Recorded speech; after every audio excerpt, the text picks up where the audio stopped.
अमृत one foundation के नेतृत्व में नर्मदा नदी के संरक्षण के उद्देश्य से निकाली यात्रा मध्य प्रदेश के महाराष्ट्र सीमा के नगर खेतिया पहुंची। यहां ग्रामीणों के बीच संगोष्ठी आयोजित कर नर्मदा के संरक्षण को लेकर चर्चा की गई। पर्यावरण संरक्षण को लेकर नर्मदा यात्री R.K. दोगाया ने इस यात्रा के उद्देश्य के बारे में बताया।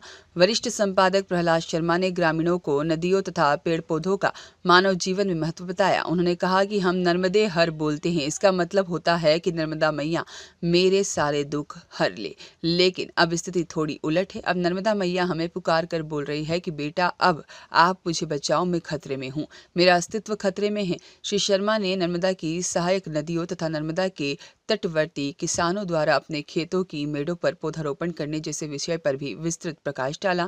समाजसेवी सुमन सिंह ने कहा कि हम नर्मदा मैया की तस्वीर को घर में तो पूजते हैं और उसके आगे साफ सफाई करते हैं, लेकिन पूजा से प्राप्त सामग्री को कचरे के रूप में ले जाकर वास्तविक मैया की गोद में डालकर उसको दूषित करते हैं। यह कैसी पूजा है? यह कैसा हमारा भाव है?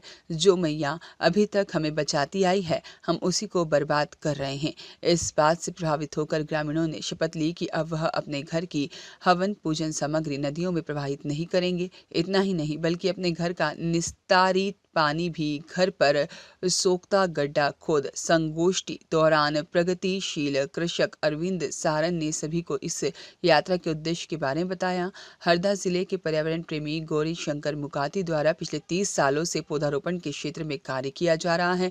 उनकी प्रेरणा से हरदा, खंडवा, नर्मदापुरम और सीहोर जिले के लगभग 20,000 से अधिक किसानों ने अपने खेतों की मेड़ों पर लगभग 2 करोड़ पौधों का रोपण किया है। यात्रा के उद्देश्यों और नर्मदा नदी से हो रहे रेत उत्खनन को लेकर राजेश नाहर ने अपनी बात रखी। अमृतवन संरक्षण फाउंडेशन के बैनर तले यह नर्मदा पर्यावरण संरक्षण यात्रा टैगोर विद्यालय के प्रांगण पहुंचने पर तहसील संयोजक अतुल निकुम ने पूरी यात्रा का स्वागत सम्मान किया। पर्यावरण संगोष्ठी का संचालन और अतिथियों का परिचय राजा मलकाया ने किया। इस अवसर पर कौशिक पटेल, किशन ऐसीकर और श्याम हरसोला, हीरा लाल सचेती, गोविंद चौधरी के आतिथ्य में संगोष्ठी में बड़ी संख्या में वरिष्ठ नागरिक, युवा सम्मिलित हुए। मेरा नाम सुमन सिंह है और ये जो नर्मदा पर्यावरण संरक्षण परिक्रमा चल रही है, मैं इसमें एक यात्री के रूप में इस यात्रा का एक हिस्सा बनी हुई हूँ। और इस यात्रा का जो उद्देश्य है वो लोगों में जन जागरूकता लाना है कि हम नर्मदा को अगर अपनी मैया कहते हैं तो उस मैया को हम कैसे सुरक्षित रख सकते हैं। वर्तमान में जो इसकी स्थिति है उसको किस तरीके से हम परिवर्तित करके उसे उसी सहज भाव में ला सकते हैं जो आज से 15-20 साल पहले हुआ करती थी।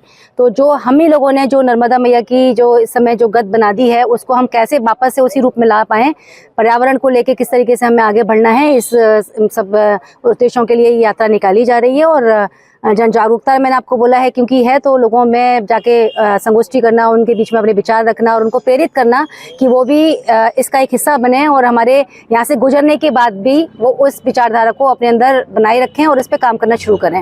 यात्रा को लेकर आपका अनुभव क्या रहा है?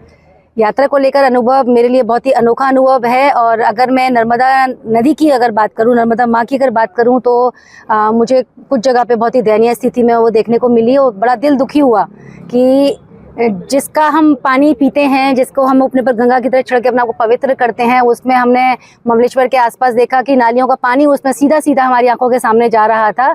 और उसी को वहाँ जाने के बाद में फिर वो जब वहाँ से बह के आगे जाता होगा तो कोई उसको उठा के पी भी रहा होगा। तो बड़ा दिल दुखी हुआ है देखकर कि क्यों लोगों की तरफ इस बार उस ओर ध्यान नहीं जा रहा है, क्यों हमारे जो श्रद्धालु हैं इस ओर अपना प्रयास नहीं कर पा रहे हैं उसको रोकने के लिए।